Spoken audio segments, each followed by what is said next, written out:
ही आता आपली सातेरी माशीची वसाहत आहे जी पेटीमध्ये कार्यरत आहे. आता जसं मी तुम्हाला म्हटलं की मेणकिडा आल्यानंतर घालवणं प्रचंड अवघड आहे, परंतु मेणकिडा येऊच नये यासाठीचं व्यवस्थापन प्रचंड सोपं आहे आणि प्रत्येक मधुमक्षिका धारकाने ही कृती करणं फार आवश्यक आहे. तर याच्यामध्ये या कृतीला किती वेळ लागतो? एका पेटीला साधारणतः फक्त 30 ते 40 सेकंद लागतात आणि हे जर आपण नियमितपणे हे केलं तर तुमच्या मधु पेटीमध्ये किंवा या वसाहतीमध्ये कधीही मेणकिडा येणार नाही. आता त्याचं कारण पण सांगेल, पण सुरुवातीला आपण बघूयात की कृती कशी करायची.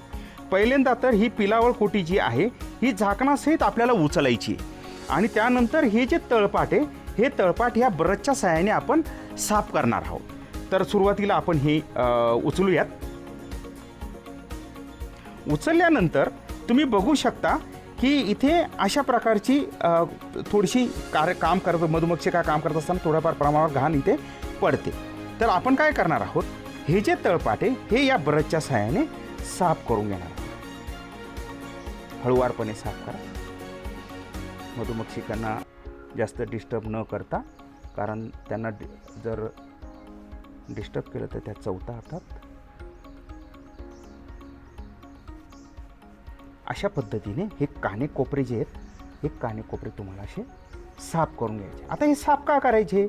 कारण की ज्यावेळेस सुरुवातीच्या अवस्थेत तुम्हाला मेणकिडा येईल, मेणकिडा आल्यानंतर तो जो अंडी घालील ही सर्व अंडी याच्यावर पडणार आहेत आणि जर आपण ही अंडी अवस्था जर नष्ट केली तर पुढे मेणकिडा होण्याचा संभव हा उद्भवणार नाही.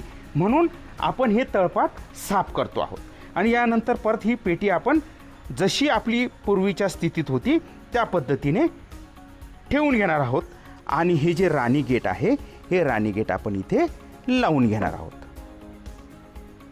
इतकी ही सोपी पद्धत आहे की आपल्याला साधारणतः आठवड्यातून 2 ते 3 वेळेस या पद्धतीने ब्रशच्या सहाय्याने जर तळपाट साफ करून घेतलं तर त्याच क्षणाला म्हणजे जी सगळ्यात पहिली स्टेज असेल त्या मेणकिड्याची आणि जी अंडी पडणार आहेत ही जर नष्ट केली तर पुढे मेणकिड्याचा प्रादुर्भाव आपल्याला होणार नाही.